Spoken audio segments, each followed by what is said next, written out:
Pierre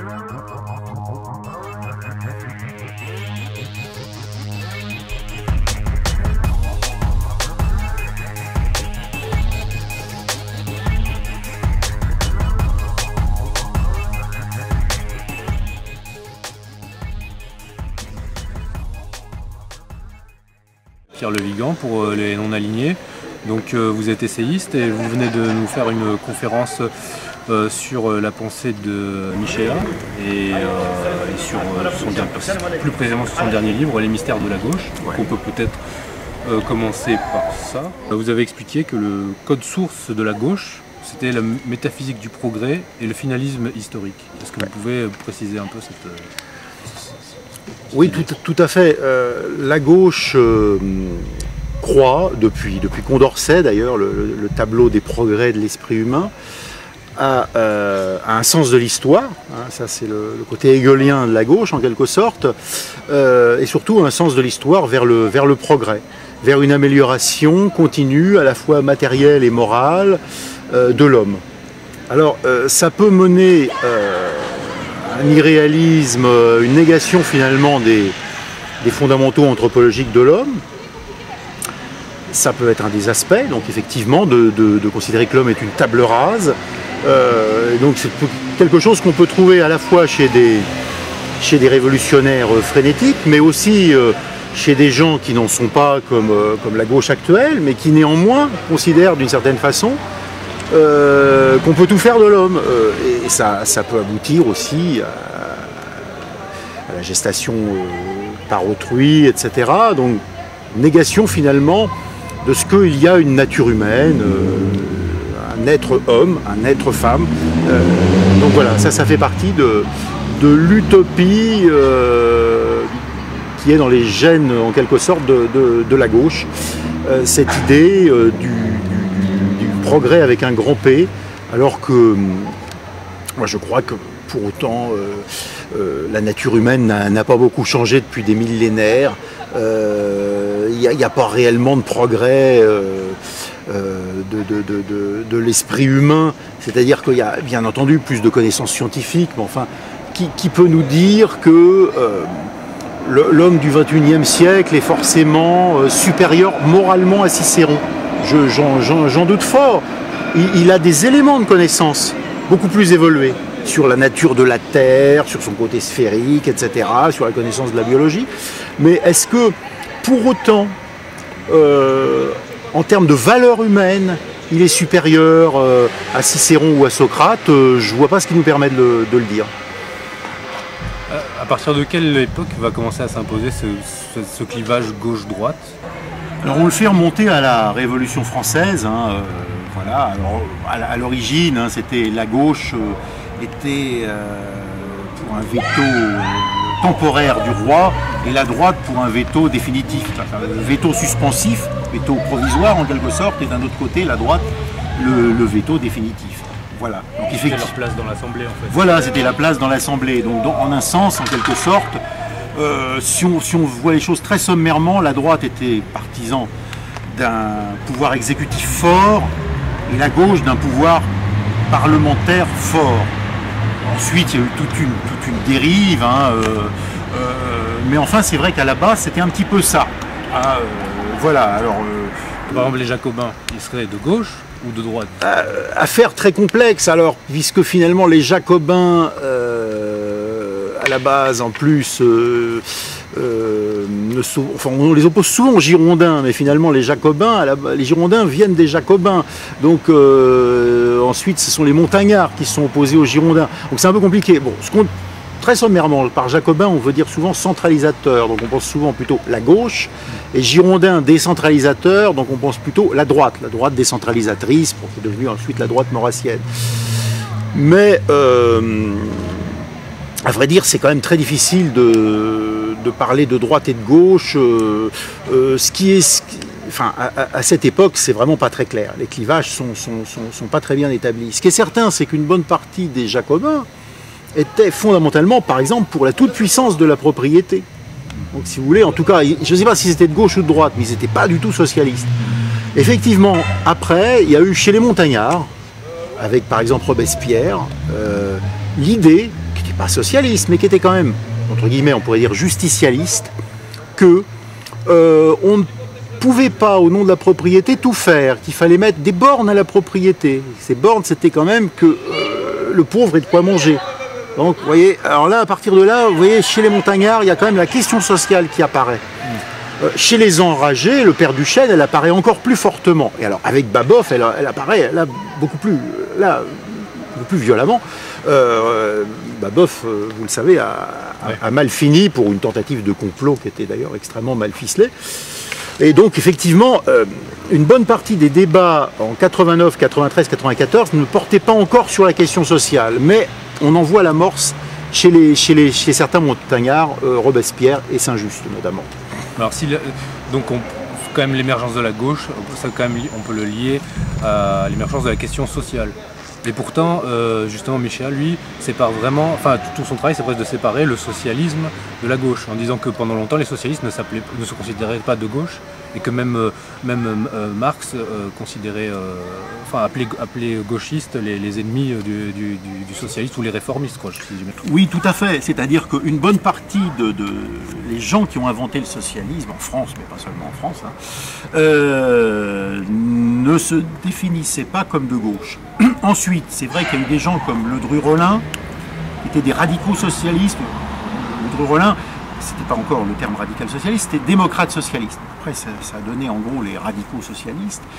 Alors, qui effectivement étaient à la fois des gens qui étaient héritiers du code source de la gauche non socialiste, c'est-à-dire fondamentalement l'individualisme libéral, méthodologique, mais qui en même temps prenaient en compte à certains égards la question sociale. Bon, c'est quand même Waldeck-Rousseau, par exemple, qui était qui n'était pas un socialiste, qui était un radical, a quand même créé la loi Waldeck-Rousseau de 1884 qui autorisait les syndicats. Donc, on ne peut pas contester que certains républicains qu'on appelait avancés aient pu aider les socialistes à avoir des moyens de lutte sociale. On ne peut pas le contester. Néanmoins, la grande imposture, ça a été pour les socialistes de croire que toujours à tout prix, la gauche serait leur allié. Or, non seulement elle n'est pas tout le temps l'allié des socialistes, mais elle a même été leur ennemi. Puisqu'avec Adolphe Thiers, la répression de la Commune, Thiers était considéré comme homme de gauche. Pour toute sa carrière politique, il a été considéré comme homme de gauche.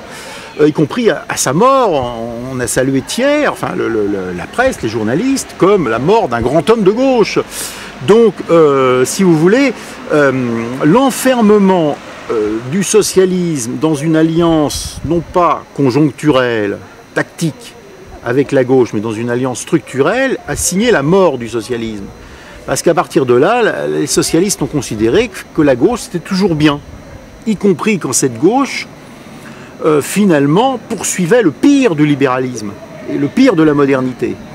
Et alors actuellement, on le voit avec le dérivatif, qui est le mariage pour tous, etc., qui est une façon pour la gauche de mettre en avant, si j'ose dire, une sorte d'objet traditionnel, puisqu'elle ne peut rien faire vraiment de social.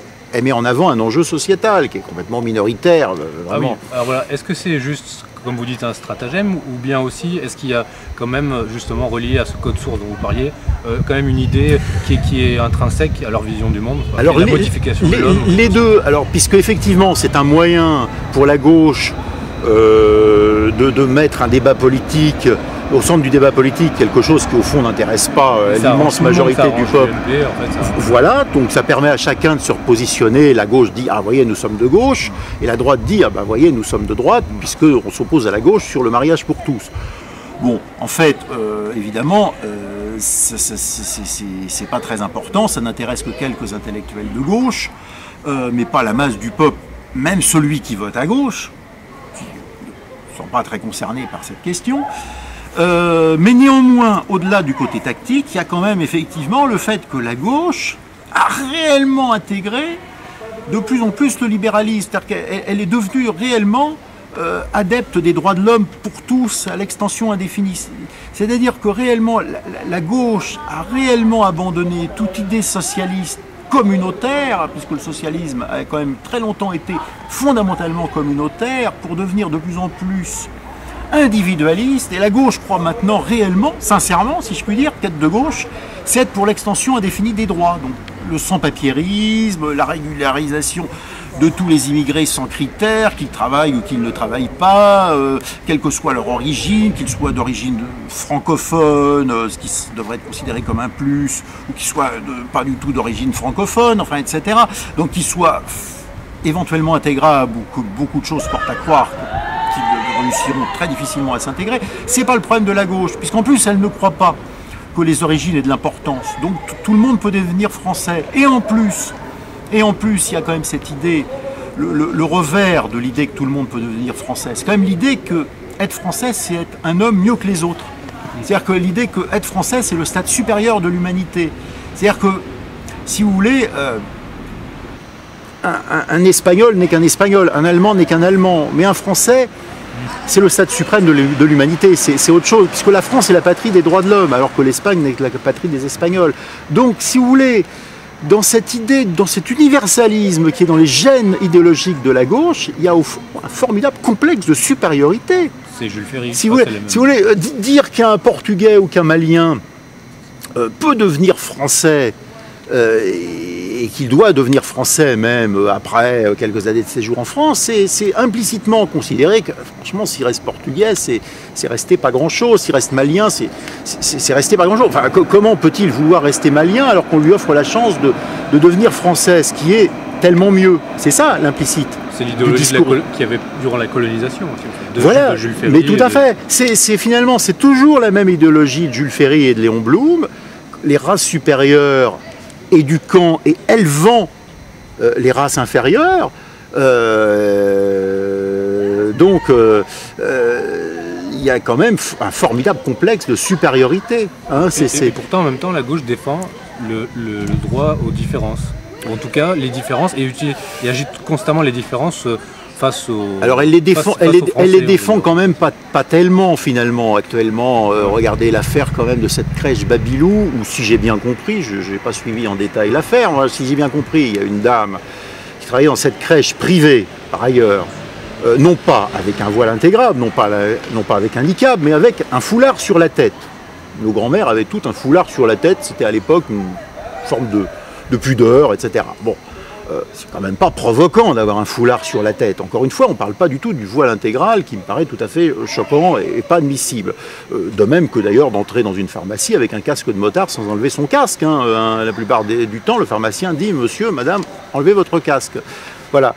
Il est question de faire une loi parce que la laïcité est mise en danger, parce que cette dame gardait des enfants avec un foulard posé sur ses cheveux. Ça me paraît tout de même assez extravagant. Je vois pas où est le trouble à l'ordre public. Et dans le même temps, il y a des trafics monstrueux dans énormément de grandes cités, HLM, etc. Et la police n'y pénètre pas, et là on ne fait rien. Enfin, vous voyez, c'est plus facile d'embêter cette dame. Enfin, c'est quand même assez extravagant. On voit quand même que... Alors, comment est-ce que vous interprétez les masses de gens qui ont manifesté contre le mariage gay? Est-ce que c'est juste ça, ou est-ce que derrière il n'y a pas finalement un vrai mécontentement Moi, je crois qui cherche à se cristalliser à travers... Je crois qu'il y a un vrai mécontentement qui s'est cristallisé là-dessus. Il y a à la fois une exaspération devant une mesure qui n'était demandée que par une minorité des homosexuels, qui eux-mêmes sont, dans toute société, toujours une minorité.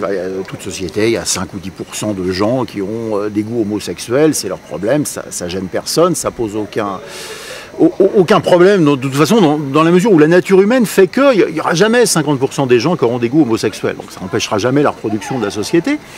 Donc, effectivement, ça a quand même une exaspération compte tenu, je pense, de l'ampleur des problèmes que rencontrent les Français dans leur vie quotidienne, agression, insécurité, immigration incontrôlée, des dizaines de milliers de gens sans papier. Enfin, c'est quand même pas normal dans une société. Et puis finalement, tout ce qu'on trouve, c'est faire une loi pour le mariage pour tous, donc en gros le mariage homosexuel, derrière laquelle se profile en plus le droit à l'enfant, avec des choses très discutables, bon, c'est un peu un autre débat, mais enfin comme la gestation par autrui, qui finira par une gestation marchande. C'est clair, ce sera des femmes de pays du tiers-monde ou de pays d'Europe comme l'Espagne où il y a 30% de chômeurs qui vont finir par louer leur ventre, etc. Enfin bon, ça pose Là encore, c'est un peu un autre débat, enfin ça pose quand même des questions de marchandisation du corps. D'ailleurs, je ne sais plus quel financier ou quel homme d'affaires avait dit il y a bien des femmes qui sont caissières à Monoprix, pourquoi pas d'autres qui loueraient leur ventre. Je ne sais plus qui a dit ça, Pierre Berger, non, je ne sais plus. Bon, bref. Ouais. Donc, en tout cas, c'est bien dans une certaine idéologie. Alors, on parle de droit. Hein, c'est toujours ce qu'on met en avant au début, c'est le droit A. Mais la logique de ça, c'est la société du tout à l'ego. La société du tout à l'ego, la société du c'est mon choix, quelle que soit la décence collective, la décence commune. Voilà. On voit justement sur ce que vous dites, sur la société tout à l'ego, que les gens sont finalement malheureux, que la France est le pays où on consomme le plus d'antidépresseurs en Europe, et que finalement on a l'impression qu'il est devenu, alors qu'on aurait soi-disant un bien-être matériel, qu'il est devenu presque impossible d'être heureux normalement dans cette société-là. Est-ce que ces manifestations, ça ne commence pas à cristalliser quelque chose comme ça, une espèce de ras-le-bol presque, qu'il va aller là-dessus parce qu'on a cadré les gens vers ça, mais qui finalement... Alors de toute façon, le principe des manifestations est en soi finalement souvent très sympathique, parce qu'au moins, des gens qui se manifestent par autre chose que le bulletin de vote, voilà. Donc que ça soit les manifestations qui ont eu lieu il y a plusieurs années, contre le recul de l'âge de la retraite, etc., c'est toujours assez sympathique, voilà. Alors ensuite, mariage pour tous, personnellement, c'est pas une question que je considère comme majeure, mais c'est un symptôme. C'est un symptôme, effectivement, dans la France actuelle. Une des rares mesures que fait passer le gouvernement, c'est le mariage pour tous. Alors derrière, quand même, il faut aussi passer une flexibilité extraordinaire, quand même. Oui. On a quand même eu Jean-Marc Ayrault qui a dit à un moment donné qu'il n'y avait pas de tabou, par exemple, par rapport aux 35 heures. Or, je veux bien qu'il n'y ait pas de tabou, mais enfin, les 35 heures ont déjà été payées par les salariés, parce qu'il ne faut quand même pas oublier que les 35 heures ont été payées par des gels, des augmentations de salaire, donc elles ont été payées par les salariés. Et donc, beaucoup d'entreprises sont revenues partiellement sur les 35 heures. Donc, il y a aussi des temps de pause qui ont été ensuite décomptés. Quand il y a eu les 35 heures, on a dit, oui, mais alors la pause de 20 minutes, ça vient en défalcation, etc. Donc, si vous voulez, on veut faire payer 2 fois les salariés. Alors, Jean-Marc Ayrault, ensuite, est revenu sur sa déclaration. Enfin, on voit bien jusqu'à quel ultralibéralisme la gauche est prête à aller dans le domaine social. Elle a quand même été plus loin que Sarkozy n'a osé aller. Précisément au nom toujours de l'ambiguïté de la notion de gauche. Ces gens de gauche, ils sont sociaux. Et en fait, la gauche permet d'aller plus loin que la droite, souvent dans le libéralisme, parce qu'effectivement, elle a encore cette étiquette de gauche, qui est une imposture, c'est un masque qu'il faut arracher. La gauche n'est qu'une facette du système UMPS, qui est un système ultralibéral. Le vrai clivage, c'est le peuple contre les élites. Le peuple contre les élites, le peuple contre la mondialisation. Les peuples contre la mondialisation. Et face à ça, alors... Zbigniew Brzezinski, là, le géopoliticien de l'Empire, on pourrait dire, qui a dit récemment que malgré l'emprise qu'il pouvait avoir sur les populations, il craignait que des mouvements populistes finissent par arriver à dérégler un petit peu leur machine. Est-ce que vous croyez à quelque chose comme ça? Qu'à force, on puisse arriver à ce que le mécontentement s'organise vraiment et qu'on aboutisse à quelque chose? Alors, l'ambiguïté des mouvements populistes, c'est qu'il y en a de plusieurs types. Il y a des mouvements libéraux populistes. En Hollande, par exemple, à certains égards au Danemark. En Autriche, c'est un peu compliqué, mais enfin, il y a aussi des mouvements populistes à certains égards, mais qui sont quand même assez proches du libéralisme économique. Le FPO. Voilà. Donc, il y a une ambiguïté, il y a une capacité du système, effectivement, de jouer avec un certain populisme, mais un populisme qui, au fond, n'est pas contre le capitalisme, qui est en gros, essentiellement contre les immigrés. Ce qu'a fait un peu Sarkozy aussi pour se faire élire au moment où il s'était fait élire aussi. Voilà. Et alors, la grande habileté de Sarkozy, ça a été en plus même de tenir un discours de critique raisonnable, si je puis dire, du capitalisme, en disant attention, le capitalisme financier, c'est pas bien, moi je suis pour le capitalisme des entrepreneurs, alors que les deux ne sont pas dissociables actuellement. Hein. Donc c'est... Parce qu'un discours vraiment libéral n'a pas prise sur la population. C'est pour ça que les libéraux intelligents, comme Sarkozy, bien conseillés en termes de communication, tient pas un discours de financiarisation, même d'ultralibéralisme, il tient plutôt un discours à la limite assez centriste, hein, presque troisième voie, quoi, finalement, bon, économie mixte, on va dire. Bon, donc effectivement, alors est-ce que le populisme peut bousculer le nouvel ordre mondial, hein, pour répondre à votre question? Bah, écoutez, je crois que l'histoire reste ouverte, c'est pas impossible. Ceci dit, bon, il n'y a pas beaucoup de mouvements populistes actuellement qui aient les cadres nécessaires. Hein, ça, c'est une limite, une grave limite. Les partis politiques sont déconsidérés et méritent d'être déconsidérés. Parce que moi, je crois plutôt à des associations qui ne sont pas forcément vraiment des partis politiques, mais qui travaillent la société civile. Je crois plutôt à ça. Est-ce que vous ne croyez pas qu'il y aurait un lien à faire et à faire passer aux gens, mais alors ça comment faire, entre finalement presque leurs problématiques personnelles et la repolitisation finalement. C'est-à-dire le fait que les gens justement sont assez dépressifs ou voilà, ne savent plus vraiment vers quoi se tourner, avec l'idée que il faut se repolitiser, c'est le seul moyen finalement de redevenir un peu maître de sa vie, quoi. Oui, alors c'est pas dans les mentalités, parce que c'est vrai que l'individualisme gagne beaucoup, mais ça serait effectivement souhaitable qu'il y ait une repolitisation. Alors ça pourrait passer moi je pense plus à des associations qu'aux syndicats tels qu'ils sont, même s'il ne faut pas négliger le travail syndical, hein, mais c'est vrai que bon, les syndicats sont quand même très dépendants du pouvoir, subventionnés du pouvoir. Néanmoins, je pense que bon, ça peut être un outil qu'on peut s'approprier. Il y a quand même des gens bien dans les syndicats, il y a même des gens bien dans les partis politiques. C'est clair, à tout niveau même, enfin dans tous les partis j'entends, mais à un certain niveau. Par contre, non pas à tout niveau, je m'exprime mal, mais à un certain niveau, dès qu'on monte à un certain niveau de sphère de direction, malheureusement, c'est verrouillé, complètement verrouillé. Hein, bon. Il y a bien sûr encore quelques députés qui sont des gens bien, mais enfin, il y a un gros verrouillage, ça c'est sûr que, bon, prenez même la composition des gouvernements, enfin la démagogie qu'il peut y avoir, le fait que c'est rarement les gens les plus solides qui sont nommés au ministère. Je sais, j'ai un trou de mémoire, mais on sait très bien que dans l'équipe de François Hollande, il y avait quelqu'un qui était considéré assez unanimement comme un gars assez solide et qui aurait pu être ministre de la Justice. C'est pas lui qui a été nommé, hein, donc les horreurs de je vais couper cette chose. Voilà, c'est pas lui. Vous êtes attendu. Voilà, non, mais bon, c'est vrai aussi que toutes les technologies,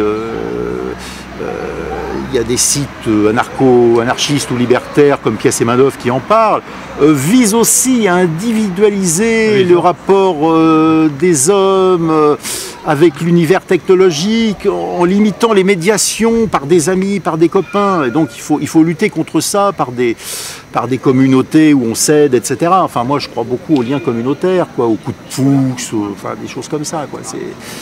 Mais effectivement, alors Internet, de ce point de vue, peut permettre des resocialisations, malgré tout. C'est quand même pas inintéressant.